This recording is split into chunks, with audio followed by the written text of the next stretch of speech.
Mahdi ഇമാമിന്റെ കാലത്താണ് ദജ്ജാൽ വരുന്നത്. എന്താ കാരണം? മഹ്ദി ഇമാമ മഹ്ദിയാണ്. മഹ്ദി എന്നാൽ എന്താ?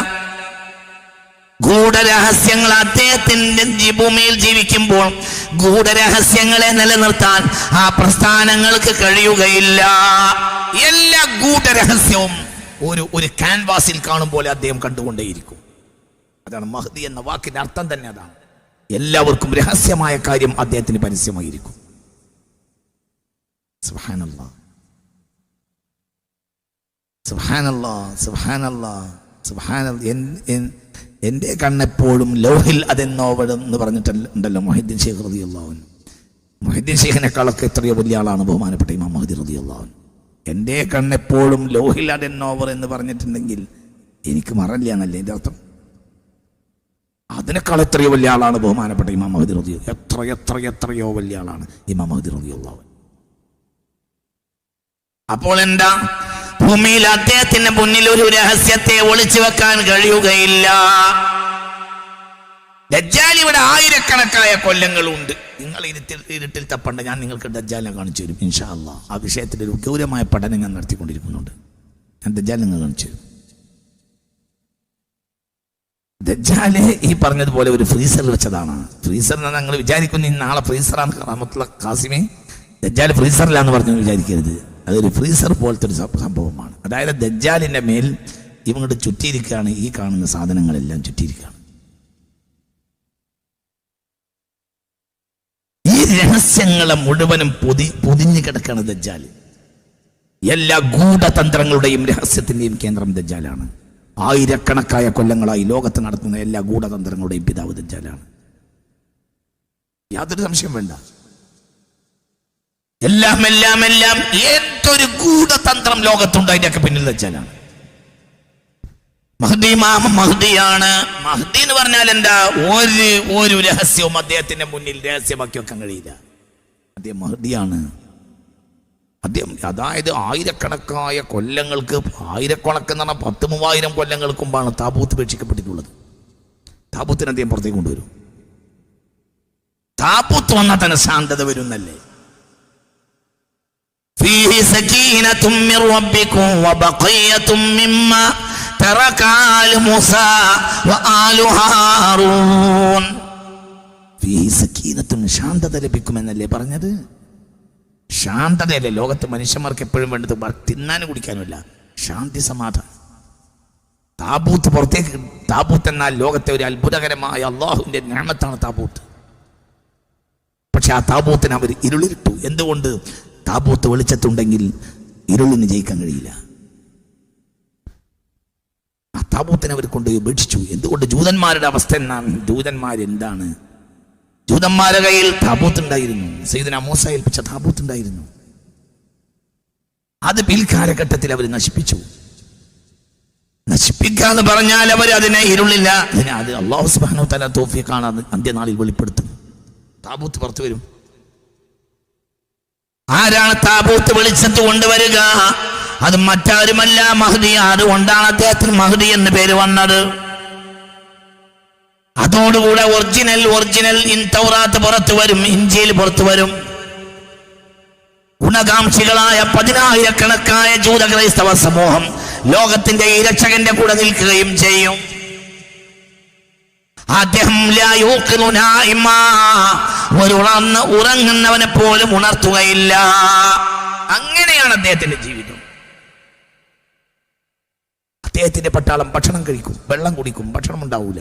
ഭക്ഷണമോ ത്വആമുൽ മലായിക. അദ്ദേഹത്തിന്റെ പട്ടാളത്തിന്റെ ഭക്ഷണം മലക്കളുടെ ഭക്ഷണമായിരിക്കും. സുബ്ഹാനല്ലാഹി വൽഹംദുലില്ലാഹി വലാ ഇലാഹ ഇല്ലല്ലാഹു വല്ലാഹു അക്ബർ. സുബ്ഹാനല്ലാഹ് സുബ്ഹാനല്ലാഹ്. ഇടക്കിടക്ക് വെള്ളം കുടിക്കും. അദ്ദേഹത്തിന്റെ കൂടെ ജീവിക്കുന്ന ആളുകൾക്ക് കൊല്ലങ്ങളോളം ഭക്ഷണം വേണ്ടി വരില്ല. ഇതൊന്നും അപകസർപ്പക കഥയല്ല. ഇബ്നു മാജ ഈ ഹദീസ് രേഖപ്പെടുത്തിയിട്ടുണ്ട്. അദ്ദേഹത്തിന്റെ പട്ടാളത്തിന് ഭക്ഷണം വേണ്ടി വരുന്നില്ല. ഭക്ഷണം അദ്ദേഹത്തിന്റെ പട്ടാളത്തിന്റെ ഭക്ഷണം മലക്കളുടെ ഭക്ഷണമായിരിക്കും. അത്തസ്ബീഹ് വത്തഹ്മീദ് വത്തഹ്ലീൽ വത്തക്ബീർ സുബ്ഹാനല്ലാഹി വൽഹംദുലില്ലാഹി വലാ ഇലാഹ ഇല്ലല്ലാഹു വല്ലാഹു അക്ബർ. അതൊക്കെ ഒന്ന് ചിന്തിച്ചു നോക്ക്. എല്ലാവരും അദ്ദേഹത്തെ സ്വീകരിക്കും. ഒരിക്കലും അക്രമിക്ക് മുന്നോട്ട് പോകാൻ കഴിയും. അങ്ങനെ വരുമ്പോൾ അക്രമത്തിന്റെ പിതാവാണ് ആരാ? ലോകത്തിന്ന് വരെ നടന്ന എല്ലാ അക്രമത്തിന്റെയും പിതാവ് ദജ്ജാലാണ്. ദജ്ജാൽ വന്നാല് ആദ്യം ചെയ്യുക എന്താ? ദജ്ജാൽ ആദ്യം വന്നാൽ എന്താ ചെയ്യുക? ദജ്ജാല് ആകാശത്ത് നിന്ന് മഴ പെയ്യിപ്പിച്ചു കൊടുക്കും. ദജ്ജാല് അതാ ചെയ്യുക. എന്തുകൊണ്ട്? മഹ്ദി ഇമാമിന്റെ സാന്നിധ്യം കൊണ്ട് ഭൂമിയിൽ മഴയുണ്ടാവും. മഹ്ദി ഇമാമിന്റെ സാന്നിധ്യം കൊണ്ട് മഹ്ദി ഇമാം റളിയല്ലാഹു അൻഹു വന്നാൽ വലിയ നേട്ടം ഭൂമിയിലുണ്ടാവും. അപ്പോൾ കിടപിടിക്കാൻ വേണ്ടി വരികയാണ് ദജ്ജാല്. ദജ്ജാൽ ചിലപ്പോൾ മഴയെ തടഞ്ഞു നിർത്തും, ചിലയിടത്ത് മഴ പെയ്യിക്കും. പൈശാചികമായ കഴിവുകളുടെ മൂർത്തിഭാവമാണ് ദജ്ജാൽ. പൈശാചികമായ ഇത്തരം കഴിവുകൾ അത് അള്ളാഹുവിന്റെ ഒരു പരീക്ഷണമാണ്. അന്ന് ലോകത്തിൽ മഹ്ദി ഇമാം ഉണ്ടാവില്ലേ? ഉണ്ടാവും. പക്ഷെ അത് അള്ളാഹുവിന്റെ ഒരു പരീക്ഷണമാണ്. ചില ആളുകൾ എന്നിട്ട് ബയൽപ്പെട്ടു. മഹ്ദി ഇമാമിന്റെ സാന്നിധ്യം ഉണ്ടായിട്ടും ചില ആളുകൾ ദജ്ജാലിൽ പെട്ടു. മഹ്ദി ഇമാമിന്റെ സാന്നിധ്യം ഉണ്ടായിട്ടും, മഹ്ദി ഇമാമിനെ പോലത്തെ ലോകം കണ്ടൊരു മഹാൻ ലോകത്തുണ്ടായിട്ടും ആ നന്മൻ ഇനി എനിക്ക് അങ്ങനെ നിൽക്കാൻ കഴിയില്ല എന്ന് പറയുന്ന നിൽക്കക്കള്ളിയില്ലാത്ത ദജ്ജാൽ പുറത്തേക്ക് ചാടും. എന്തുകൊണ്ട്? ഭൂമിയിൽ നീതി നടക്കുന്ന ദജ്ജാലിനെ കണ്ടെക്കാൻ കഴിയില്ല.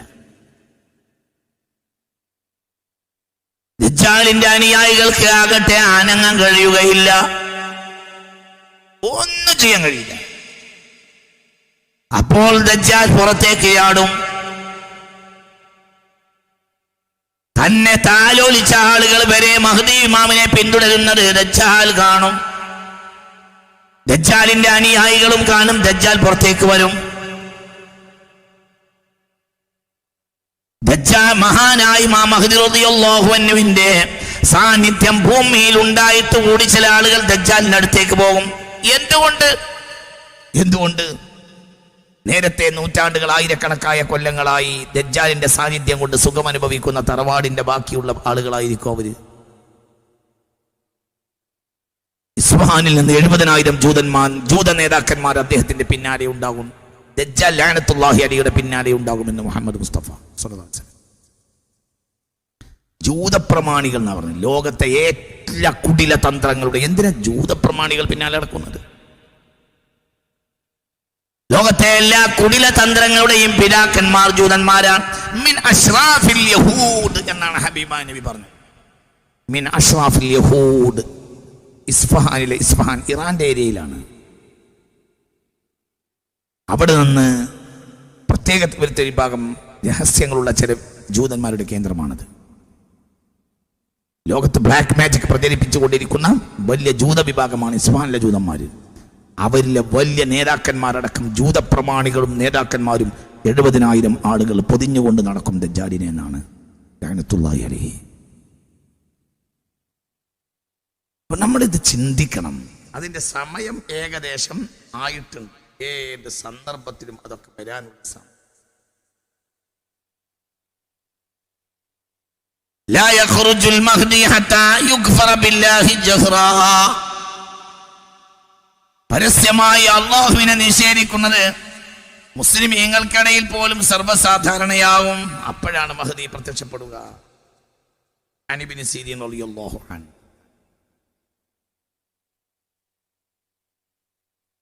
عن كيسان الرواسي القصار حدثني مولاي قال سمعت عليا رضي الله عنه يقول لا يخرج المهدي حتى يقتل ثلث ويموت ثلث ويبقى ثلث.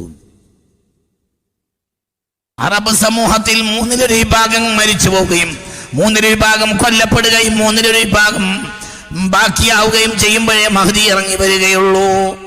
അപ്പോഴേ മഹ്ദി പ്രത്യക്ഷപ്പെടുകയുള്ളൂ. 3 വിഭാഗം കൊല്ലപ്പെടും, 3 വിഭാഗം മരിക്കും. എന്താ വ്യത്യാസം? ഒന്ന്, ആ കാലഘട്ടത്തിലുണ്ടായിരുന്ന ചില രോഗങ്ങൾ, ചില ആയുധപ്രയോഗങ്ങളാൽ രാസായുധ പ്രയോഗങ്ങളാൽ ഉണ്ടാകുന്ന രോഗങ്ങൾ. ഈ രോഗങ്ങളിൽ പെട്ടിട്ട് യുദ്ധത്തിൽ പങ്കെടുക്കാത്ത 3 വിഭാഗം അറബികൾ മരിച്ചു.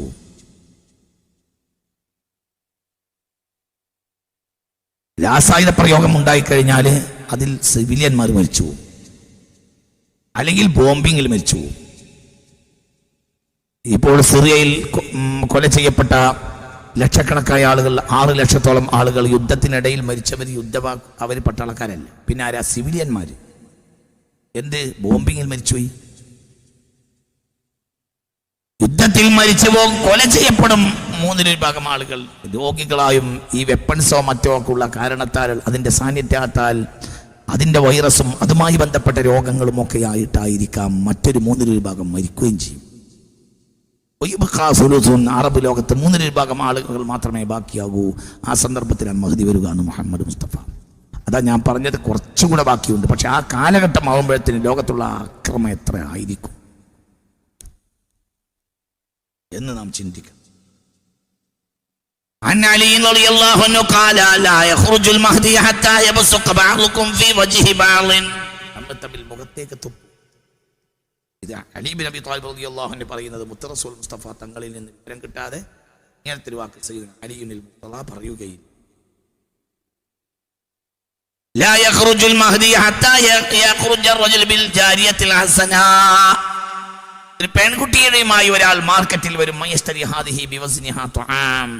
ഇവളുടെ തൂക്കത്തിന് എനിക്ക് ഭക്ഷണം തന്നാൽ മതി എന്ന് പറഞ്ഞ് ഭക്ഷണത്തിന് പെൺകുട്ടിയെ വിൽക്കുന്ന ആണുങ്ങൾ അങ്ങാടിയിലേക്ക് ഇറങ്ങി വരും എന്ന്. രണ്ടർത്ഥം ഉണ്ട് അതിന്. ഒന്ന് ദാരിദ്ര്യം, ഒന്ന് വ്യഭിചാരം. ഇത് രണ്ടും സാർവത്രികമാവും. ഇത് രണ്ടും കൂടപ്പറപ്പുമാണ്.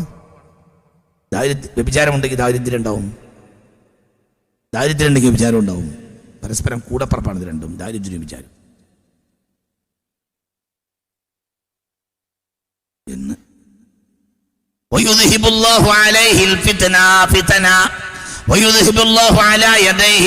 മഹ്ദി വന്നു കഴിഞ്ഞാൽ മഹ്ദി ഇമാമിന്റെ കൈനാൽ അല്ലാഹു തആല പോക്കിക്കളയും അൽ ഫിതന, ഭൂമിയിലുള്ള എല്ലാ ഫിത്നകളെയും. വയൻസിലു ശാം, ശാമിലാണ് അദ്ദേഹം വസിക്കുക. യല്ലാഹു സാകിനുൽ അർളി വസാകിനുസ് സമാ. ഇന്നമാ സുമ്മിയൽ മഹ്ദി ലിഅന്നഹു യുഹ്ദാ ഇലാ അസ്വാരി മിൻ അസ്വാരി തൗറാത്ത് യസ്തഖ്രിജു മിൻ ജിബാലി ശാം യദ്ഉ ഇലൈഹൽ യഹൂദ്. തൗറാത്ത് പുറത്തു വരുമ്പോൾ യഹൂദികളെ അദ്ദേഹം നേരിട്ട് ക്ഷണിക്കും. കാര്യം നിങ്ങൾ കണ്ടില്ലേ, ഫയുസ്ലിമു അലാ തിൽക്കൽ കുതുബി ജമാഅത്തുൻ കസീറ. ഒരുപാട് ആളുകൾ അദ്ദേഹത്തിന്റെ പിന്നാലെ കൂടും ഈ കാരണത്താൽ. 30,000 എന്ന് കഅബുൽ അഹ്ബാർ റളിയല്ലാഹു അൻഹുവിന്റെ ഒരു റിവായത്ത്.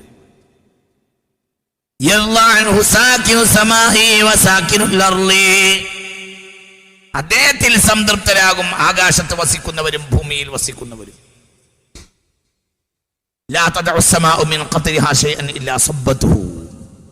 ആകാശത്ത് നിന്ന് മനോഹരമായ ഭംഗിയായി മഴ പെയ്യും.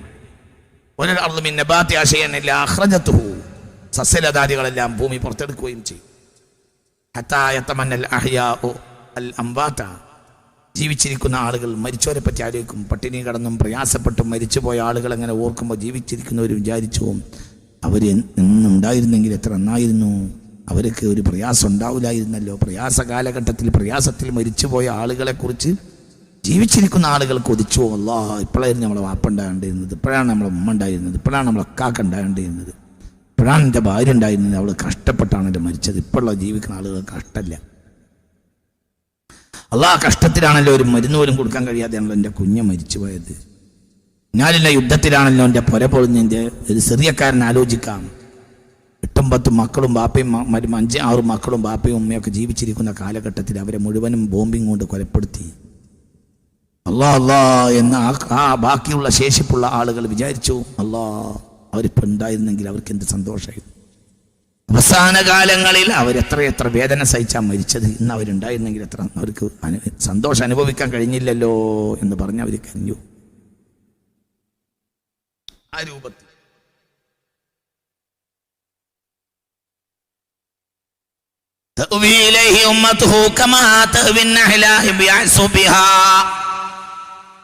തേനീച്ചകൾ റാണിയെ പൊതിയുന്നത് പോലെ ഉമ്മത്ത് മുഹമ്മദ് നന്മ ആഗ്രഹിക്കുന്നവർ അദ്ദേഹത്തെ പൊതിയും. ഏത് കാലുഷ്യകാലത്താണെങ്കിലും അദ്ദേഹം നീതി കൊണ്ടുവരും. നീതി നിറക്കപ്പെട്ട സാഹചര്യത്തിൽ ആദ്യകാലത്തെ അവസ്ഥയിലേക്ക് ജനങ്ങൾ സന്തോഷകരമായി തിരിച്ചു പോകും.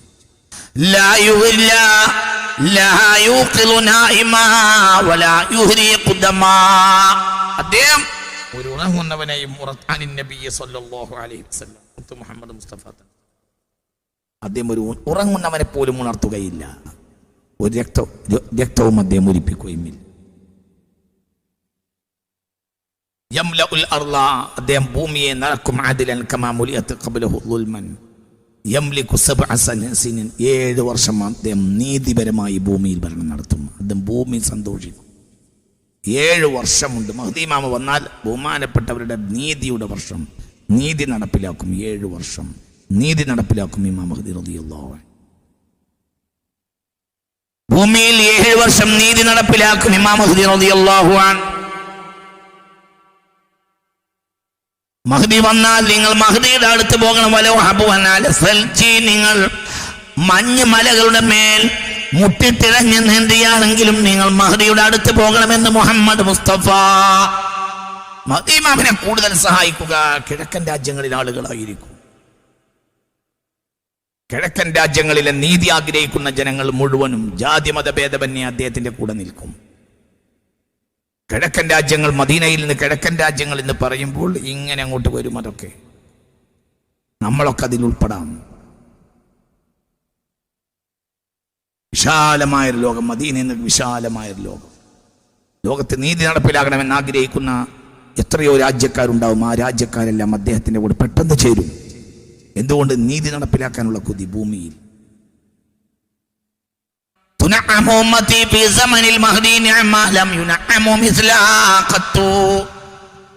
എന്റെ സമുദായത്തിന് മഹ്ദി ഇമാമിന്റെ കാലഘട്ടത്തിൽ ചില നിഅമത്തുകൾ ലഭിക്കും. മുമ്പൊരിക്കലും അവർക്ക് ഉണ്ടാവാത്ത നിഅമത്തുകൾ മഹ്ദിയുടെ കാലഘട്ടത്തിൽ ഉണ്ടാവും.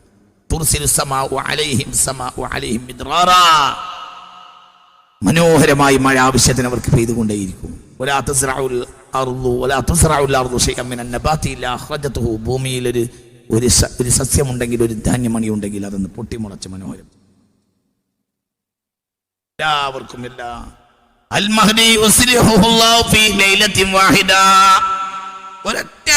ഒരൊറ്റ രാത്രി കൊണ്ട് അല്ലാഹു സുബ്ഹാനഹു വ തആല അദ്ദേഹത്തെ എന്തിനും പോന്നവനാണ്. എന്തിനും അല്ലാഹു സുബ്ഹാനഹു വ തആല അദ്ദേഹത്തെ പോന്നവനാണ്. രാത്രി കൊണ്ട് അദ്ദേഹം, അതായത് ആ പറഞ്ഞ വാക്കിന്റെ അർത്ഥം എന്താണ്? അദ്ദേഹത്തിന്റെ ആദ്യ കാലഘട്ടത്തിലെ ജീവിതമല്ല അവസാനം. അദ്ദേഹം ഒരു സാധുവായ മനുഷ്യനായി ജീവിക്കും. അതായത് ഒരു കാര്യത്തിൽ ഇടപെടാത്ത ഒരാളായിരിക്കും. ഒരു രാജാവിന്റെ 3 മക്കൾ നിങ്ങൾക്കിടയിലുള്ള നിധിയുടെ മേൽ തർക്കിക്കുമ്പോൾ മഹ്ദി വരുമെന്നാണ്. ആ നിധി എന്ന് പറഞ്ഞാൽ അത് കഅബാലയമാണ്. കഅബാലയത്തിന് മേൽ ഒരു രാജാവ്, ഒരഭിപ്രായം, രാജാവ് മരിക്കുമ്പോൾ എന്നാണ്. ഒരു രാജാവ് മരിച്ചാൽ ആ രാജാവിന്റെ 3 മക്കൾ തമ്മിൽ തല്ലുണ്ടാവും, പ്രശ്നം ഉണ്ടാവും. എന്തിന്? അത് എനിക്ക് വേണം, അതെനിക്ക് വേണം, അതെനിക്ക് വേണം. ഒരു നിധിയുടെ അധികാരത്തിന്റെ മേൽ 3 മക്കൾ തർക്കിക്കും ഒരു രാജാവിന്റെ എന്ന് റസൂലുള്ളാഹ്. ഇതിനൊരുപാട് തെളിവുകളുണ്ട് ഇതിന്. ഏതാണ് നിധി എന്ന് റസൂലുള്ളാഹ് വ്യക്തമാക്കി പറഞ്ഞിട്ടില്ല. ചില പണ്ഡിതന്മാരുടെ വീക്ഷണം അത് കഅബാലയമാണ്. അതായത് ഒരു രാജാവ് മരിക്കുമ്പോൾ രാജാവിന്റെ 3 മക്കളും അധികാരം പങ്കിട്ടെടുക്കുമ്പോൾ പറയും, കഅബാലയം എൻ്റെ കയ്യിൽ വരണം, കഅബാലയത്തിന്റെ ആള് ഞാൻ, എൻ്റെ കസ്റ്റോഡിയൻ ഞാനാകണം, അതിൻ്റെ ആള് ഞാനായിരിക്കണം, അല്ലാതെ ഞാനാണ്, അല്ലാതെ ഞാനാണ്. ഹബീബായ റസൂലുള്ളാഹ് പറയുന്നത് അവസാനം അവർക്ക് 3 ആൾക്ക് ഇത് കിട്ടൂല, ഇവർക്ക് 3 ആൾക്കും കിട്ടൂല. ഈ 3 ആൾ ഇതിന്റെ പേര് യുദ്ധം ചെയ്യും. ഒരു കഅബാലയമാകാം, ഒരു കൻസ് എന്നാണ്, ഒരു നിധി എന്നാണ്. കഅബാലയം സത്യത്തിൽ ഒരു നിധി ആണല്ലോ. അതിനെ മാധ്യമമാക്കി ലാഭമുണ്ടാക്കാലോ. 1, 2 അതിലേക്ക് എമ്പാടും നിധി കിട്ടുമല്ലോ. ലോകത്തെ ഏറ്റവും കൂടുതൽ ഏത് സാഹചര്യത്തിലും പണം ലഭിക്കുന്ന സാധനമല്ലേ കഅബാലയം? കഅബയെ പോലെ വിചാരിച്ചാൽ നിധി കിട്ടുന്ന ഒരു സ്ഥാപനം എന്താ ലോകത്തുള്ളത്? കഅബാലയത്തിനെ മുൻനിർത്തി ഒരാൾക്ക് കോടാനക്കോടി ടണ്ണ് സമ്പാദിക്കാലോ, സ്വർണവും വെള്ളിയൊക്കെ. പിന്നെ ലോകത്തെ ധനാഢ്യന്മാർ എപ്പോഴും ദാനം ചെയ്യുന്നതല്ലേ കഅബാലയം? എപ്പോഴും പഴയ കാലത്തെ കഅബാലയത്തിന്റെ ഉള്ളിൽ ഒരു കുഴി ഉണ്ടായിരുന്നു. നേർച്ച സാധനങ്ങളൊക്കെ കൊണ്ടുപോയി ആ കുഴിയിൽ വെക്കും. അപ്പൊ ആ കാലഘട്ടത്തിലെ ഏറ്റവും വലിയ നിധികൾ പാത്തു വെക്കുന്ന ഒരു സാധനമാണ് കഅബാലയം. അതായത് മനുഷ്യന്മാർ കിട്ടും, മനുഷ്യന്മാർ അത് കൊടുക്കും. അപ്പൊ അപ്പോൾ ഒരു രാജാവിന്റെ മൂന്ന് മക്കൾ അധികാരത്തിന്റെ മേൽ തർക്കിക്കുമ്പോൾ ആണ് മഹദി വരിക. ഏതിനാണ് തർക്കിക്കുക? ഒരു നിധിയുടെ കാര്യത്തിൽ തർക്കിക്കുന്ന. ഈ നിധി എന്താണ്? ഈ നിധി കഅബാലയം എന്ന് നബി വ്യക്തമാക്കി പറഞ്ഞിട്ടില്ല. ചില പണ്ഡിതന്മാരുടെ അഭിപ്രായം അത് കഅബാലയമാണെന്ന്. ചില പണ്ഡിതന്മാരുടെ ആധുനിക പണ്ഡിതന്മാർ ചില പണ്ഡിതന്മാരുടെ അഭിപ്രായം അത് പെട്രോളാണ് എന്നാണ്. പെട്രോൾ നിധി എന്ന് പറഞ്ഞാൽ പലരും കെൻസ് എന്ന് പറഞ്ഞാൽ ഭൂമിയിൽ കുഴിച്ചിട്ട സാധനമാണ്, ഭൂമിയിൽ നിന്ന് കുഴിച്ചെടുക്കുന്നതാണ് നിധി. ചില പണ്ഡിതന്മാരുടെ വീക്ഷണ പ്രകാരം അത് പെട്രോൾ ആയിരിക്കുമെന്നാണ്. പെട്രോള് കാരണം ഇന്ന് അറബ് ലോകത്തെ സംബന്ധിച്ചിടത്തോളം ഏറ്റവും വലിയ നിധി പെട്രോളിനാണ്. പെട്രോളിന്റെ അധികാരം എനിക്ക് വേണ്ടി വേണം. ഏറ്റവും കൂടുതൽ പെട്രോൾ കിണറുകൾ, എണ്ണക്കിണറുകൾ എനിക്കായിരിക്കണം എന്ന പേരിൽ തർക്കിക്കലുമാകാം. ഏതായാലും ഈ നിധി ഏതാണെന്ന് റസൂൽ വ്യക്തമാക്കി പറഞ്ഞ ഹദീസുകൾ കാണുന്നില്ല. അതേ സമയത്ത് കാണുന്നില്ല എന്നാണ് എന്റെ ശ്രദ്ധയിൽപ്പെട്ടിട്ടില്ല. അതേ സമയത്ത് ഇതെന്താണെന്ന കാര്യത്തിൽ പണ്ഡിതന്മാർക്കിടയിലുള്ള തർക്കങ്ങൾ കണ്ടിട്ടുണ്ട്. ചില പണ്ഡിതന്മാരുടെ വീക്ഷണം ഇത് കഅബാലയമാണെന്നാണ്. ആധുനിക പണ്ഡിതന്മാർ ചില പണ്ഡിതന്മാരുടെ വീക്ഷണം അത് പെട്രോളാണെന്നാണ്. എന്താണെങ്കിലും രാജാവിന്റെ 3 മക്കൾ എനിക്ക് എന്ന് പറഞ്ഞിട്ട് തർക്കിക്കും. അവസാനം അവർക്കിടയിൽ വൻ പോര് നടക്കും. 3 ആൾക്കും ഇത് കിട്ടൂല. അപ്പോൾ അറബ് സമൂഹത്തിൽ അരക്ഷിതാവസ്ഥ ഉണ്ടാവും, രാജാവ് ഉണ്ടാവില്ല. ഈ 3 ആളും ഇല്ലാതെയാക്കപ്പെടും. അപ്പോൾ പിന്നെ ഒരു ഭരണാധികാരി ഉണ്ടാവില്ല.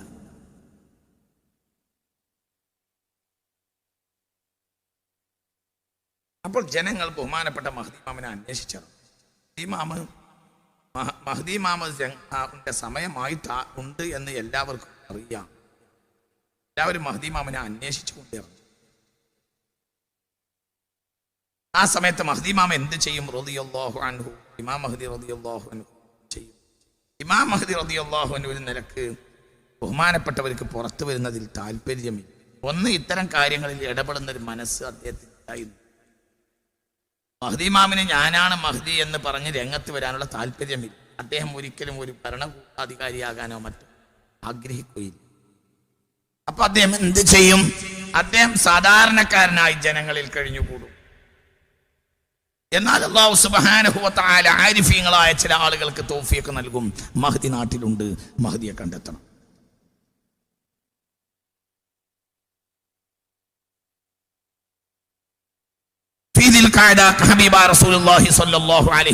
തങ്ങൾ പറഞ്ഞു, ബഹുമാനപ്പെട്ട ഇമാം ഹാക്കിം തന്റെ മുസ്തദറക്കിൽ രേഖപ്പെടുത്തിയിട്ടുണ്ട്. ഫീദിൽ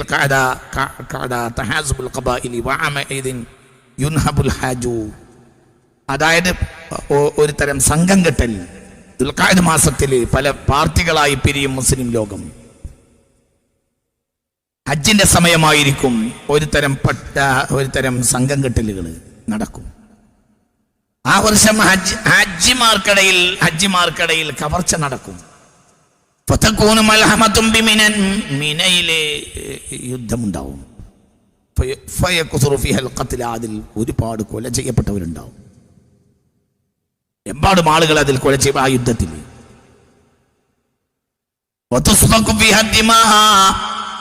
ഹജ്ജിന്റെ ഇടയിൽ രക്തച്ചൊരിച്ചിലുണ്ടാവും.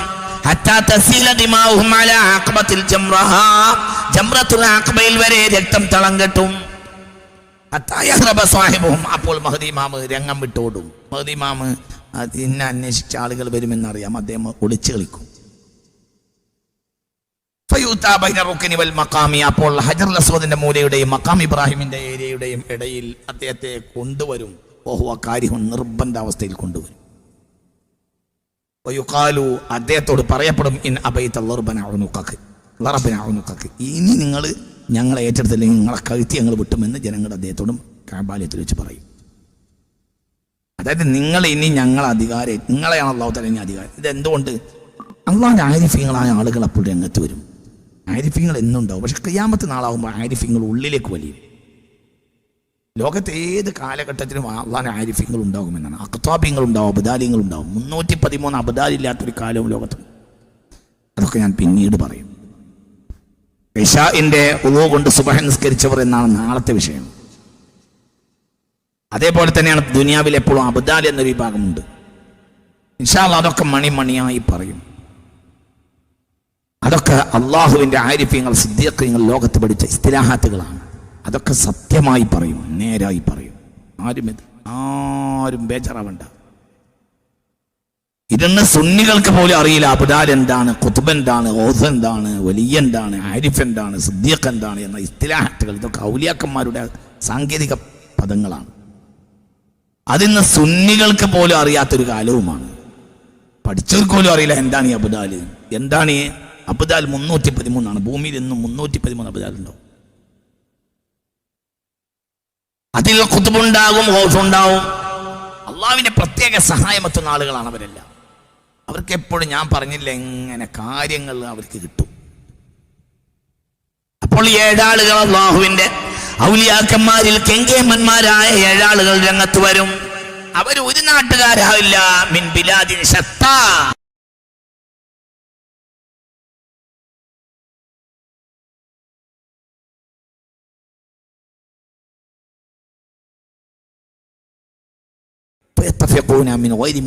നേരത്തെ പറഞ്ഞുറപ്പിക്കാത്ത നിലയിൽ അവർ മക്കയിൽ കണ്ടുമുട്ടും. ഒരേ പെട്രോളിന്റെ അധികാരം എനിക്ക് വേണ്ടി വേണം. ഏറ്റവും കൂടുതൽ പെട്രോൾ കിണറുകൾ, എണ്ണക്കിണറുകൾ എനിക്കായിരിക്കണം എന്ന പേരിൽ തർക്കിക്കലുമാകാം. ഏതായാലും ഈ നിധി ഏതാണെന്ന് റസൂൽ വ്യക്തമാക്കി പറഞ്ഞ ഹദീസുകൾ കാണുന്നില്ല. അതേ സമയത്ത് കാണുന്നില്ല എന്നാൽ എന്റെ ശ്രദ്ധയിൽപ്പെട്ടിട്ടില്ല. അതേ സമയത്ത് ഇതെന്താണെന്ന കാര്യത്തിൽ പണ്ഡിതന്മാർക്കിടയിലുള്ള തർക്കങ്ങൾ കണ്ടിട്ടുണ്ട്. ചില പണ്ഡിതന്മാരുടെ വീക്ഷണം ഇത് കഅബാലയമാണെന്നാണ്. ആധുനിക പണ്ഡിതന്മാർ, ചില പണ്ഡിതന്മാരുടെ വീക്ഷണം അത് പെട്രോളാണെന്നാണ്. എന്താണെങ്കിലും രാജാവിന്റെ 3 മക്കൾ എനിക്ക് എന്ന് പറഞ്ഞിട്ട് തർക്കിക്കും.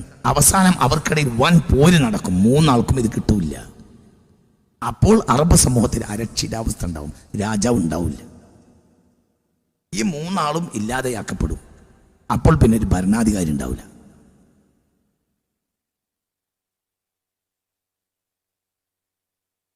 അപ്പോൾ ജനങ്ങൾ ബഹുമാനപ്പെട്ട മഹ്ദി ഇമാമിനെ അന്വേഷിച്ചു. മഹ്ദി ഇമാമിന്റെ സമയമായിട്ട് ഉണ്ട് എന്ന് എല്ലാവർക്കും അറിയാം. എല്ലാവരും മഹ്ദി ഇമാമിനെ അന്വേഷിച്ചു കൊണ്ടിരുന്നു. ആ സമയത്ത് മഹ്ദി ഇമാം എന്ത് ചെയ്യും? റളിയല്ലാഹു അൻഹു, ഇമാം മഹ്ദി റളിയല്ലാഹു അൻഹു ചെയ്യും. ഇമാം മഹ്ദി റളിയല്ലാഹു അൻഹു ഒരു നിലക്ക് ബഹുമാനപ്പെട്ടവർക്ക് പുറത്തു വരുന്നതിൽ താല്പര്യമില്ല. ഒന്ന്, ഇത്തരം കാര്യങ്ങളിൽ ഇടപെടുന്ന ഒരു മനസ്സ് അദ്ദേഹത്തിനുണ്ടായിരുന്നു. മഹ്ദി ഇമാമിന് ഞാനാണ് മഹ്ദി എന്ന് പറഞ്ഞ് രംഗത്ത് വരാനുള്ള താല്പര്യമില്ല. അദ്ദേഹം ഒരിക്കലും ഒരു ഭരണാധികാരിയാകാനോ മറ്റോ ആഗ്രഹിക്കുകയില്ല. അപ്പൊ അദ്ദേഹം എന്ത് ചെയ്യും? അദ്ദേഹം സാധാരണക്കാരനായി ജനങ്ങളിൽ കഴിഞ്ഞുകൂടും. എന്നാൽ അല്ലാഹു സുബ്ഹാനഹു വ തആല ആരിഫീങ്ങളായ ചില ആളുകൾക്ക് തൗഫീഖ് നൽകും. മഹ്ദി നാട്ടിലുണ്ട്, മഹ്ദിയെ കണ്ടെത്തണം.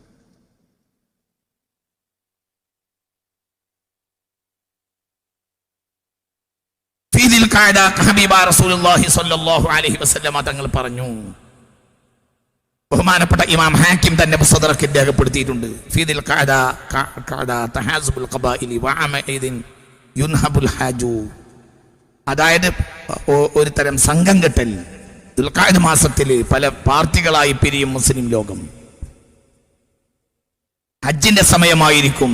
ഒരു തരം സംഘം കെട്ടലുകൾ നടക്കും. ആ വർഷം ഹജ്ജിമാർക്കിടയിൽ കവർച്ച നടക്കും. മിനയിലെ യുദ്ധമുണ്ടാവും. അതിൽ ഒരുപാട് കൊല ചെയ്യപ്പെട്ടവരുണ്ടാവും. എമ്പാടും ആളുകൾ അതിൽ കൊല ചെയ്യ ആ യുദ്ധത്തിൽ.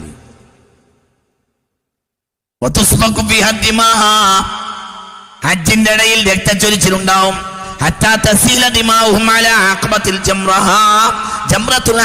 വരെ രക്തം തളം കെട്ടും. അപ്പോൾ മഹ്ദി ഇമാം രംഗം വിട്ടോടും. മഹ്ദി ഇമാം ഇന്നെ അന്വേഷിച്ച ആളുകൾ വരുമെന്നറിയാം. അദ്ദേഹം ഒളിച്ചു കളിക്കും. അപ്പോൾ ഹജറുൽ അസ്വദിന്റെ മൂലയുടെയും മഖാം ഇബ്രാഹിമിന്റെ ഏരിയയുടെയും ഇടയിൽ അദ്ദേഹത്തെ കൊണ്ടുവരും. നിർബന്ധാവസ്ഥയിൽ കൊണ്ടുവരും. അദ്ദേഹത്തോട് പറയപ്പെടും, ഇനി നിങ്ങൾ ഞങ്ങളെ ഏറ്റെടുത്തില്ലെങ്കിൽ നിങ്ങളെ കഴുത്തി ഞങ്ങൾ വിട്ടുമെന്ന് ജനങ്ങൾ അദ്ദേഹത്തോടും കഅബാലയത്തിൽ വെച്ച് പറയും. അതായത് നിങ്ങൾ ഇനി ഞങ്ങളെ അധികാരം, നിങ്ങളെയാണ് അല്ലാഹു തആല ഇനി അധികാരം. ഇതെന്തുകൊണ്ട്?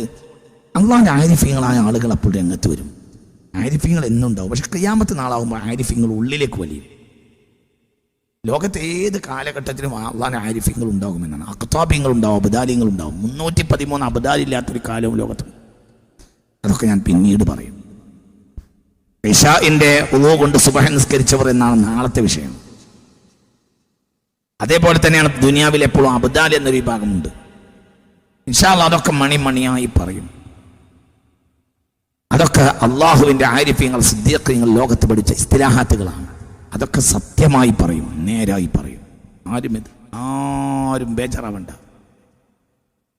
ഇതൊന്ന് സുന്നികൾക്ക് പോലും അറിയില്ല അബ്ദാൽ എന്താണ്, ഖുത്ബ് എന്താണ്, ഔസ് എന്താണ്, വലിയ എന്താണ്, ആരിഫ് എന്താണ്, സിദ്ദീഖ് എന്താണ് എന്ന ഇസ്തിലാഹാത്തുകൾ. ഇതൊക്കെ ഔലിയാക്കന്മാരുടെ സാങ്കേതിക പദങ്ങളാണ്. അതിന്ന് സുന്നികൾക്ക് പോലും അറിയാത്തൊരു കാലവുമാണ്. പഠിച്ചവർക്ക് പോലും അറിയില്ല എന്താണ് ഈ അബ്ദാൽ, എന്താണ് ഈ അബ്ദാൽ. 313 ഭൂമിയിൽ ഇന്നും 313 അബ്ദാൽ ഉണ്ടാവും. അതിൽ ഖുത്ബുണ്ടാകും, ഔസുണ്ടാവും. അള്ളാഹുവിന്റെ പ്രത്യേക സഹായമെത്തുന്ന ആളുകളാണ് അവരെല്ലാം. അവർക്ക് എപ്പോഴും ഞാൻ പറഞ്ഞില്ല എങ്ങനെ കാര്യങ്ങൾ അവർക്ക് കിട്ടും.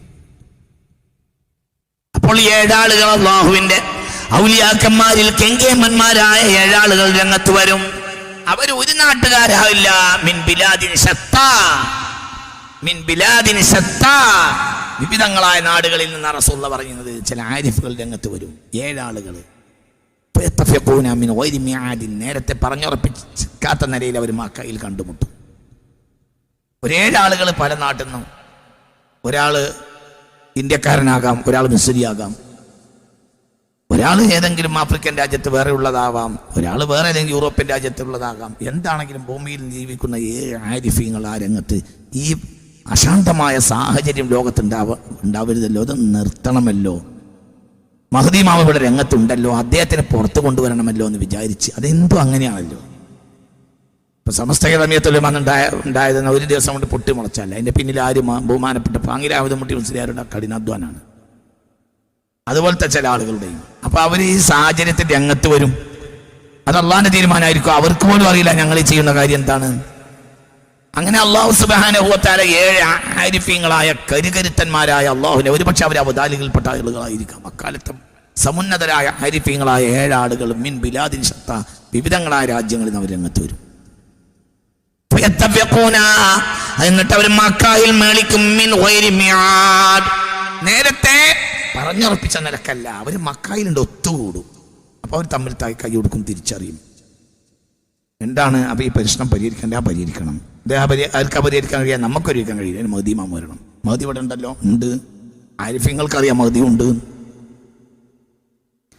ഞാൻ പറഞ്ഞില്ലേ 987 മഹ്ദി ഇമാം ഭൂമിയിലുണ്ട്, ജനിച്ചിട്ടുണ്ട് എന്ന് ബഹുമാനപ്പെട്ട മഹാനായ അന്തർപാപ്പ പറഞ്ഞതായ ചരിത്രം രേഖപ്പെടുത്തിയിട്ടുണ്ട്. എന്നതുപോലെ അതിനർത്ഥം 2027 മഹ്ദി ഇമാം രംഗത്ത് വരും എന്നാരും വിചാരിക്കുകയും വേണ്ട. അങ്ങനെ ഇതിനർത്ഥമില്ല. വരുമെന്നും അല്ല, വരൂല എന്നും അല്ല. അങ്ങനെ ഒരു വർഷത്തെ തഹദീദ് ചെയ്ത് പറയുന്നത് നല്ലതല്ല. 2027 മഹ്ദി ഇമാം വരുമെന്ന് ചില ആളുകൾ പറയാറുണ്ട്. അത് ശരിയല്ല. അങ്ങനെ ഒരു കണക്ക് പറയാൻ കഴിയില്ല. 40 വയസ്സ് കഴിഞ്ഞിട്ടുണ്ടാവും, അതെപ്പോൾ വരുന്നു പറയാൻ കഴിയില്ല.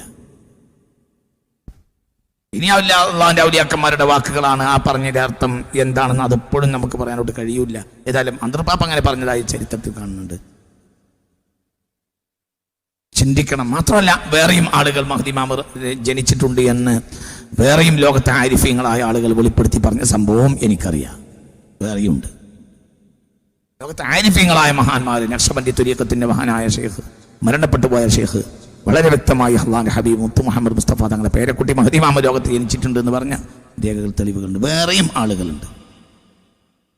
അപ്പോൾ ഇത് മഹ്ദി ഇമാമിന്റെ കാലഘട്ടം തന്നെയാണ്. മഹ്ദി ഇമാം ഭൂമിയിലുണ്ടെന്നാണ് ഏകദേശം കാര്യം. പക്ഷെ എപ്പോഴാ വരിക അത് 2027 37 പറയാൻ കഴിയില്ല. ഇങ്ങനെ മുമ്പാകാം, അതിന്റെ ശേഷവുമാകാം. അത് അല്ലാഹു ആലം. ഏതായാലും മഹ്ദി ഇമാം ലോകത്ത് വരേണ്ട സാഹചര്യമായിട്ടുണ്ട്.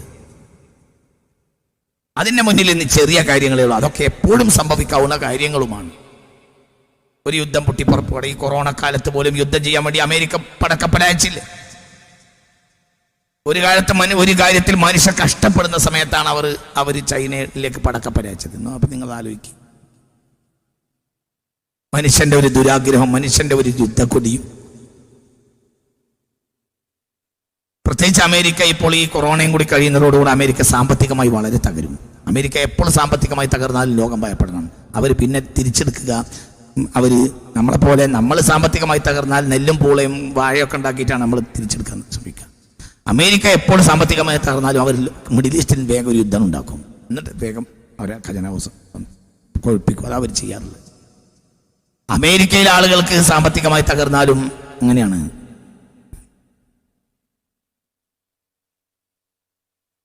എന്നുപോലെയാണ്. ആര് വന്നാലും ഉമ്മാക്ക് തന്നെയാണ് തല്ല് എന്ന് പറഞ്ഞതുപോലെയാണ് കാര്യം. മിഡിൽ ഈസ്റ്റിലെ ജനങ്ങൾക്കാണ് തല്ലിട്ട്. ആര് വാപ്പാൻ്റെ അടുത്ത് വന്നാലും ഉമ്മാക്കാണ് അവസാനം തല്ല് വരിക എന്ന് പറഞ്ഞിട്ടുണ്ട് മുമ്പ് ഒരു കുട്ടി. പിന്നെ ബാപ്പാക്ക് ആരും തച്ചൊതുക്കാൻ കഴിയില്ല. പിന്നെ ബാപ്പയെ വേഗം എന്ത് ചെയ്യും? ആര് ബാപ്പാനോട് കയർത്താലും വന്നിട്ട് ഉമ്മാന്റെ മേക്കെട്ട് കയറിയിട്ട് ഉമ്മാക്ക് 4 കൊടുക്കുന്ന പതിവുണ്ട് ബാപ്പാക്ക്. അതുകൊണ്ട് പണ്ടൊരു കുട്ടി വന്നു, ആര് ബാപ്പാനോട് മേക്കെട്ട് കയറാൻ വന്നാലും തല്ല് ഉമ്മാന്റെ പുറത്താണ് വീഴാന്ന്. അതിനർത്ഥം എന്താ? അവരെ എതിർക്കാൻ ബാപ്പാക്ക് കഴിയാത്തതുകൊണ്ട് ബാപ്പ വേഗം ഉമ്മാന്റെ പുറം. പിന്നെ ബാപ്പാക്ക് സ്വാതന്ത്ര്യമുള്ളതാണല്ലോ, ഉമ്മാന്റെ പുറത്താണ് ബാപ്പാന്റെ ഉശിർ കാണിക്കുക എന്ന് പറഞ്ഞതുപോലെ അമേരിക്കയിലായാലും ബ്രിട്ടനിലായാലും ഫ്രാൻസിലായാലും സാമ്പത്തിക പരാധീനത ഉണ്ടായാൽ വേഗം ഉണ്ടാകുക മിഡിൽ ഈസ്റ്റിലൊരു യുദ്ധമാണ്. കൊറോണയോടുകൂടി അമേരിക്ക സാമ്പത്തികമായി വളരെ തകരും. പിന്നെ അമേരിക്കക്ക് ഒരൊറ്റ പരിഹാരമേ ഉള്ളൂ, എന്ത്? യുദ്ധം എളുപ്പമാക്കുക. കാരണം വേറൊരു പണി അവർ ഇന്നുവരെ ചെയ്തിട്ടില്ല. അല്ലെങ്കിൽ അവർ വീണ്ടും ആയുധക്കൂമ്പാരങ്ങൾ ആയുധം ചെലവാക്കും. ആയുധം ചെലവാക്കണമെങ്കിൽ അവർ ഒന്നിരിക്കൽ നേരിട്ട് ഇടപെടണം, അല്ലെങ്കിൽ മറ്റുള്ളവരെ കൊണ്ട് ചെയ്യിപ്പിക്കണം. ആയുധം വേറെ ആക്കി വിൽക്കുക, എന്നിട്ട് അത് ചെയ്തു കൊടുക്കുക. ആയുധം പ്രയോഗിക്കാനുള്ള പട്ടാളക്കാരെ പറഞ്ഞയച്ചു കൊടുക്കുക. ആ പട്ടാളക്കാരൻ്റെ ശമ്പളം ഭക്ഷണം അതും വരെ കൊടുക്കുക. ആയുധം ഇവർ വിൽക്കുകയും ചെയ്യുക. താല്പര്യം അമേരിക്ക.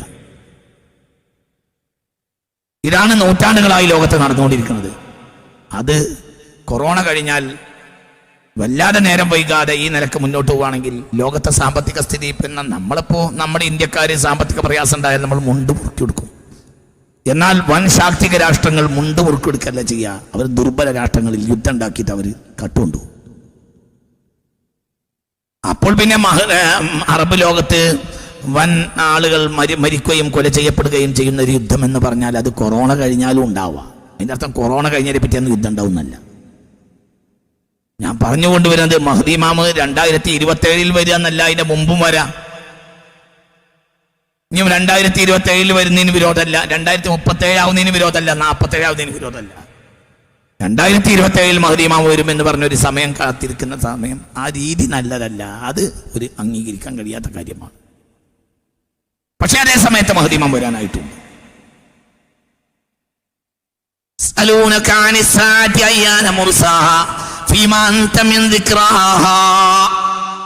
ഖിയാമത്ത് നാളിന്റെ അടയാളങ്ങളാണ്. അതൊന്നും കൃത്യമാക്കി ഒരാൾക്ക് പറയാൻ അവകാശം അല്ലാഹു കൊടുത്തിട്ടില്ല. എന്നാൽ സ്വകാര്യത്തിൽ പലർക്കും അതൊക്കെ അറിയുമായിരിക്കും. അള്ളാന്റെ ആരിഫീങ്ങൾ അബദാലൊക്കെ അറിയാലോ. ലോഹിൽ എഴുതിയതൊക്കെ ഭൂമിയിൽ നിന്ന് വായിക്കുന്ന മഹാന്മാർ ഏത് കാലത്തിലുണ്ട്? ഇന്നുണ്ട്. മറയില്ലാത്ത ആരിഫീങ്ങൾ ഇന്നുമുണ്ട്. ഭൂമിയിൽ ഇരുന്നിട്ട് ആകാശത്തിന്റെ മുകൾ വായിക്കാൻ കഴിയുന്ന ആളുകൾ ഇന്നുണ്ട്. അപ്പൊ അവർക്ക് കാര്യങ്ങളൊക്കെ അറിയും. മലായിക്കത്തിന്റെ സംസാരം കേൾക്കുന്നവർ ഭൂമിയിലുണ്ട്, ഇന്നുമുണ്ട്. ജിന്നുകളെ സംസാരം കേൾക്കുന്നവരുണ്ട്, ശൈത്താന്മാരുടെ സംസാരം കേൾക്കുന്നവരുണ്ട്, ഇന്നുണ്ട്. അങ്ങനത്തെ ആളുകൾ ഒരു നാട്ടിലുണ്ടെങ്കിൽ ആ ഭാഗത്തേക്ക് ശൈത്താന്റെ പട്ടാളങ്ങൾ അടുക്കാത്ത, ഇബ്ലീസിന്റെ പട്ടാളം അടുക്കാത്ത ആളുകളുണ്ട്. ചെറിയ കുട്ടി ശൈത്താന്മാർക്കല്ലാതെ അവിടെ ഉപദ്രവം ഉണ്ടാക്കാൻ കഴിയൂല. ചോരയിൽ ചേർന്ന വലിയ വിശാചികൾക്കൊന്നും ആ ഭാഗത്തേക്ക് കടക്കാൻ കഴിയില്ല. അങ്ങനത്തെ ആരിഫ്യങ്ങളൊന്നുണ്ട്. മലായിക്കത്തിന്റെ സംസാരം കേൾക്കുന്ന ആരിഫ്യങ്ങൾ ഇന്ന് ഭൂമിയിലുണ്ട്.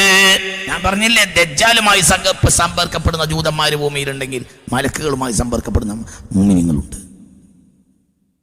യാതൊരു സംശയവും വേണ്ട.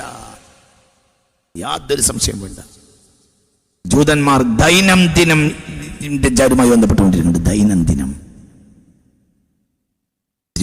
ദജ്ജാലിന് വേണ്ട ഭക്ഷണവും വെള്ളമൊക്കെ കൊടുക്കുന്ന ജൂതന്മാർ തന്നെയാണ്. എന്തൊക്കെ വേണമെന്ന് എന്തൊക്കെ. ദജ്ജാൽ വലിയ തമ്മാടിയല്ലേ? ദജ്ജാൽ വലിയ തമ്മാടിയാണല്ലോ. ഭക്ഷണം വെള്ളം മാത്രമൊന്നും മതിയാവില്ലല്ലോ ദജ്ജാലിന് ഓരോ നേരവും തോന്നാസം ചെയ്യേണ്ടി വരും. അതിന്റെ സൗകര്യവും ജൂതന്മാരെ ചെയ്തു കൊടുക്കും. നമ്മൾ ഈ ലോകത്തെ രഹസ്യങ്ങൾ കിടക്കുന്നുണ്ട്. ആ രഹസ്യം നാളെ വെളിവാകും. എന്നാൽ ആ രഹസ്യം അറിയുന്ന ആരിഫീങ്ങളുണ്ട്. പക്ഷേ അതൊന്നും അവനവനല്ല. ഇബ്നു സയ്യാദിന്റെ അടുത്തേക്ക് പോയപ്പോൾ ഹബീബായ റസൂൽ പറഞ്ഞല്ലോ, ഉമർ ഇബ്നു ഖത്താബ് വാൾ ഉയർത്തിയപ്പോ ഇവൻ ദജ്ജാലാണെങ്കിൽ ഞാൻ ഇവനെ അയക്കാം, ഞാൻ ഇവനെ കൊന്നാലോ. അപ്പോൾ ഹബീബായ നബി പറഞ്ഞു, അവൻ ദജ്ജാലാണെങ്കിൽ കൊല്ലേണ്ട ആള് ഇല്ല, അത് ഈസാ നബിയാണ്. അവൻ അതല്ലെങ്കിലോ അവൻ ദജ്ജാൽ അല്ലെങ്കിലോ അവൻ ദജ്ജാൽ വിചാരിച്ച് കൊല്ലുന്നതിൽ ഖൈറും ഇല്ലല്ലോ എന്ന് പറയാം. അതുകൊണ്ട് വാള് മടക്കി വെക്ക് എന്ന് മുഹമ്മദ് മുസ്തഫ. അതിന്റെ അർത്ഥം എന്താ? ഇത് ഞാനിവിടെ എന്തിനാ പറഞ്ഞത്? ആരിഫ്യങ്ങൾക്ക് നിലവിലുള്ള സാഹചര്യം അറിയും, പക്ഷെ ഇടപെടേണ്ടത് അവരല്ല, അതിന്റെ ആൾ മഹ്ദി ഇമാമാണ്. അതുകൊണ്ട് ആരിഫ്യങ്ങൾ ഇപ്പോൾ ഇടപെടില്ല. മലായിക്കത്തിന്റെ സംസാരം കേൾക്കുന്ന ആരിഫ്യങ്ങളില്ലേ? ഉണ്ട്, ഇപ്പോഴുണ്ട് ലോകത്ത്, പക്ഷെ എപ്പോഴും അവരിടപെടില്ല. അതേ സമയത്ത് മഹ്ദീന്റെ സമയമായി കഴിഞ്ഞാൽ അള്ളാഹു സുബ്ഹാനഹു വ തആല അങ്ങനെയാണല്ലോ, പ്രസവത്തിന്റെ നേരമായി കഴിഞ്ഞാൽ കുട്ടി തല അങ്ങോട്ട് തിരിച്ചിട്ട് നേരെ അങ്ങോട്ട് കയറി വരും. അതാരാ തള്ളിയത്? അള്ളാഹുവിന്റെ പ്രത്യേക കുദറത്ത് തള്ളി എന്നതുപോലെ ഈ ആരിഫ്യങ്ങൾ മക്കയിൽ ഒരുമിച്ച് കൂടാനുള്ള കാരണം എന്താ? അവർ അള്ളാഹുവിന്റെ കുദറത്ത് അങ്ങോട്ട് തള്ളും. അവർ മക്കയിൽ ഒരുമിച്ച് കൂടും, മഹ്ദി ഇമാമിനെ അന്വേഷിക്കും.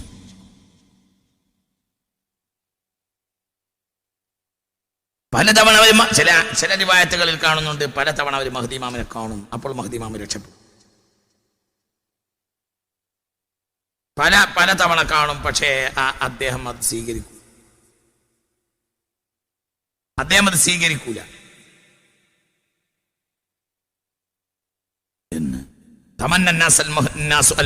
ജനങ്ങൾ മഹ്ദിയെ കുതിച്ചുകൊണ്ട് നടക്കും. അങ്ങനെ മഹ്ദിയെ അന്വേഷിക്കും.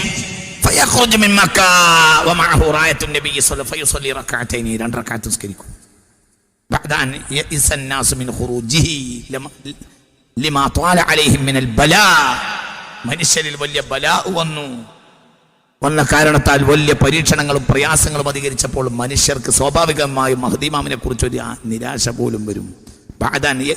സാധാരണ ജനങ്ങൾ നിരാശരാവും, മഹ്ദിയൊന്നും വരൂലായിരിക്കും, അതൊക്കെ വെറുതെ മൂല്യന്മാര് പറയായിരിക്കും, മഹ്ദിയൊന്നും ഇനി വരലുണ്ടാവൂല എന്ന ആളുകൾ പറയാൻ തുടങ്ങും.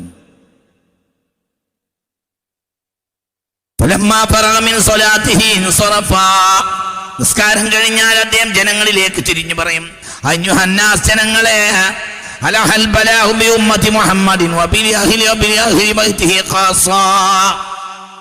മുഹമ്മദിനും അഹ്ലു ബൈത്തിനും എല്ലാം ഇതാ വലിയ ആപത്ത് മുസീബത്ത് വന്നിരിക്കുന്നു, അതിന് പരിഹാരമുണ്ടാക്കണം.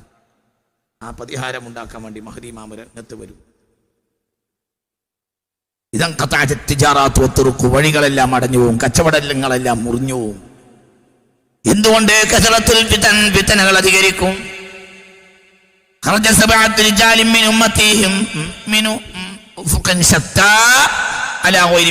നേരത്തെ പറഞ്ഞുറപ്പിച്ചത് അല്ലാത്ത നിലക്ക് ചില 7 ആളുകൾ രംഗത്ത് വരും. ഈ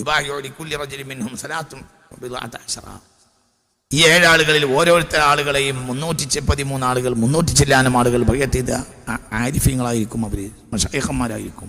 ഈ 7 ആളുകളെയും ഓരോരുത്തരെയും 300 ചില്ലാനം ആളുകൾ ബൈഅത്ത് ചെയ്തിട്ടുണ്ടാവുന്ന അവർ ത്വരീഖത്തെ മശായിഖന്മാരായിരിക്കും. മക്ക, അങ്ങനെ ഒരു മക്കയിൽ ഒരുമിച്ച് കൂടും. فيقول بعضهم لبعض ما جاء بكم فيقول جئنا في طلب هذا الرجل الذي ينبغي ان تهدى على يديه هذه الفتن. ഈ ഫിത്നകളൊന്നും അമർ ചെയ്യാൻ പറ്റിയ ആളെ കിട്ടണം. അങ്ങനെ ആള് രംഗത്ത് വരും. അങ്ങനെ ആളെ അവര് കണ്ടെത്തും മക്കയിൽ വെച്ച്. അന്ത ഫുലാൻ ചോദിക്കും, നിങ്ങളല്ലേ? ആളില്ല, ഞാനല്ല, അന റജുലുൻ മിനൽ അൻസാർ, ഞാൻ മദീനക്കാരനാണ്. ഹത്താ യൽഫിത മിൻഹു, അങ്ങനെ അയാൾ ഊർന്നിയാടി അവിടുന്ന് പോകും, രക്ഷപ്പെടും. ആദ്യത്തെ തവണ അയാൾ ഞായിരുന്നല്ലോ, അങ്ങനെ ഈ 7 ആളുകൾ പിന്നെ മദീനയിലേക്ക് പോകും. മക്ക, അങ്ങനെ അദ്ദേഹം അവരെ തെറ്റിച്ച് വീണ്ടും മക്കയിലേക്ക് വരും. പോലും മക്ക, അങ്ങനെ മക്കയിൽ വെച്ച് അന്വേഷിക്കും, അങ്ങനെ കണ്ടെത്തും. വീണ്ടും ചോദിക്കും, അന്ത ഫുലാനിബിന്, നിങ്ങൾ ഇന്നാളല്ലേ, നിങ്ങളെ മന്നാലിൻ്റെ ആളല്ലേ, വഫീഖ് ആയത്തു കഥാ, നിങ്ങൾ ഇന്ന അടയാളങ്ങളില്ലേ,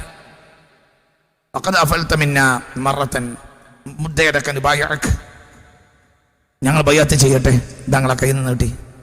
അപ്പോഴും അദ്ദേഹം പറഞ്ഞു, സാഹിബിക്കും ഇന്നെ പറ്റൂല, ഇന്നെ അതിന് നേതാവാകാനൊന്നും പറ്റൂല, നിങ്ങൾ വേറെ ആളെ നോക്ക്.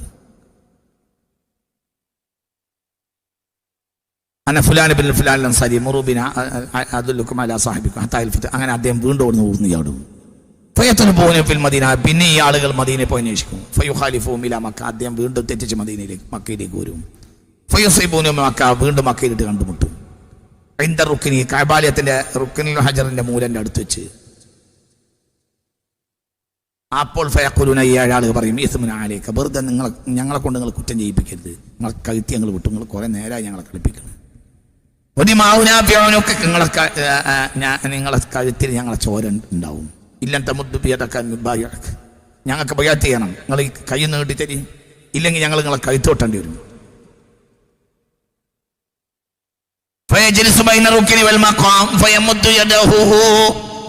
അപ്പോൾ അദ്ദേഹം ഗത്യന്തരമില്ലാതെ കൈ നീട്ടി കൊടുക്കും.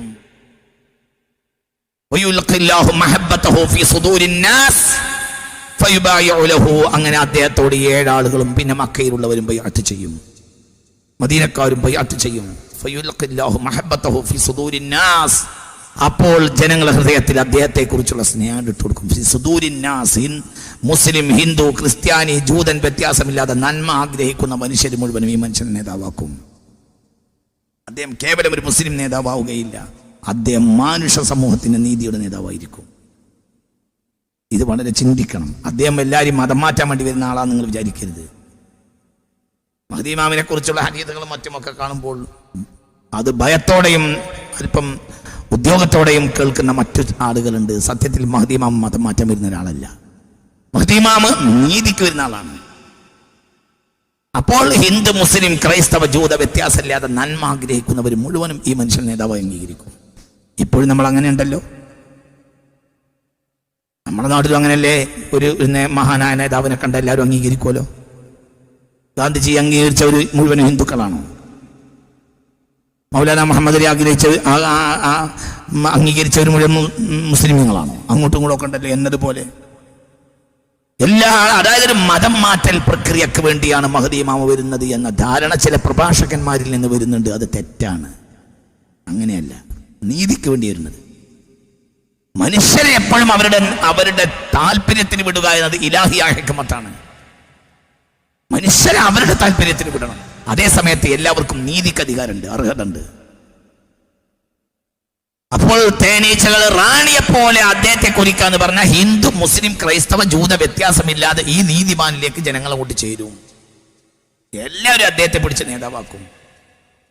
അദ്ദേഹമാകട്ടെ ഇവൻ ഒരു ഉറങ്ങുന്നവനെ പോലും ഉണർത്താതെ അദ്ദേഹം രംഗത്ത് വരും. എല്ലാവരും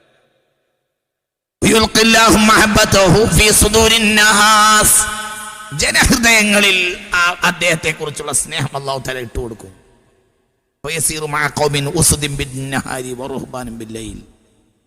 രാത്രിയായാൽ അദ്ദേഹത്തിന്റെ കൂടെയുള്ള ഒരു മുസ്ലിം സൈന്യമുണ്ടായിരിക്കും. അവര് വല്ലാത്ത ആളുകളായിരിക്കും. അവർ രാത്രികാലങ്ങളിൽ അല്ലാഹു സുബ്ഹാനഹു വ തആലയിലേക്ക് ചേരുന്നവരായിരിക്കും. പൊട്ടിക്കരഞ്ഞ് അല്ലാഹുവോട് പ്രാർത്ഥിക്കുന്നവരാവും. പകൽ ഉസ്തായിരിക്കും. അവർ സിംഹത്തിനെ പോലെ, അവരെ മുഖത്തിനങ്ങനെ ഓരോരുത്തരും കണ്ട അവരെ മുഖം സിംഹത്തിനെ പോലെ തോന്നും. രാത്രിയോ ഒരു പൊട്ടിക്കരഞ്ഞ അല്ലാഹുവിൽ വീഴും. പകലോ അവരുടെ മുന്നിൽ അവർ സിംഹത്തെ പോലെ നിൽക്കും. സിംഹത്തെ പോലെ നിൽക്കുന്ന ഒരാൾക്ക് പിന്നെ ഒന്നും വേണ്ടല്ലോ, ഒരു യുദ്ധം ഞാൻ ചെയ്യേണ്ട, അവരെ മുന്നിൽ ആരും ഒതുങ്ങിപ്പോ. അതാണ് പറഞ്ഞത് താല്പര്യം.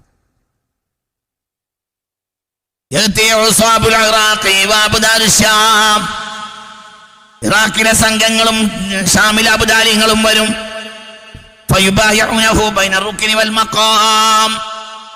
പരിശുദ്ധ കഅബാലയത്തിന്റെ റുക്നുൽ മഖാമിന്റെയും റുക്നുൽ ഹജറിന്റെയും മഖാമിൻ ഇബ്രാഹിമിന്റെയും ഇടയിലെ സ്ഥലത്ത് അദ്ദേഹം ഇരിക്കും. അദ്ദേഹത്തോട് ബൈഅത്ത് ചെയ്യും. ചിന്തിക്കണം. മഹ്ദി ഇമാം അതോടുകൂടെ പ്രശ്നങ്ങൾ പരിഹരിക്കും. ലോകത്തെ നീതി നടപ്പിലാക്കും. ഒരിക്കലും മതം മാറ്റാൻ വേണ്ടി വരുന്ന ഒരു നേതാവല്ല മഹ്ദി ഇമാം. അത് ആദ്യമായി മനസ്സിലാക്കണം. ഒരിക്കലും ഈ ലോകത്തെ രക്തം കൊണ്ട് ചഞ്ചായം ഉണ്ടാക്കാൻ വേണ്ടി വന്ന ഒരു ഭീകര സംഘടനയുടെ നേതാവുമല്ല മഹ്ദി ഇമാം. അങ്ങനെ മനസ്സിലാക്കണം. ലാ യൂഖിറു നായിമൻ, ഒരു ഉറങ്ങുന്നവനെ പോലും ഉണർത്താതെയാണ് അദ്ദേഹം കടന്നു പോവാന്ന് മഹാന്മാർ രേഖപ്പെടുത്തിയിട്ടുണ്ട്. വലാ യുഹ്രിഖു ദമൻ, ഒരു രക്തച്ചൊരിച്ചിൽ ഉണ്ടാക്കാതിരിക്കാൻ പരമാവധി അദ്ദേഹം ശ്രമിക്കും. എന്നിട്ട് ഭൂമി അദ്ദേഹം നീതി നിറക്കുകയും ചെയ്യുന്നതാണ് എന്ന ഹബീബായ മുത്ത് മുഹമ്മദ് മുസ്തഫ. മഹ്ദി ഇമാമിന്റെ പ്രഭാഷണത്തിൽ നിന്നൊരു ഭാഗം വീണ്ടും ഞാൻ നിങ്ങളെ ഏൽപ്പിക്കുന്നു. ഇതിന്റെ ഒരു ഭാഗം വീണ്ടും അടുത്ത വർഷം സൗകര്യപ്പെട്ട പറയും ഇൻഷാ അല്ലാഹ്. ഇതിൽ ഇനിയുണ്ട്. ദജ്ജാലുമായി ബന്ധപ്പെട്ട ഒരു പ്രഭാഷണം ഇൻഷാ അല്ലാഹ് അടുത്ത് വരുന്നുണ്ട്. ഞാൻ ദജ്ജാലിനെ കുറിച്ച് ഗൗരവമായ പഠനം നടത്തിക്കൊണ്ടിരിക്കുകയാണ്.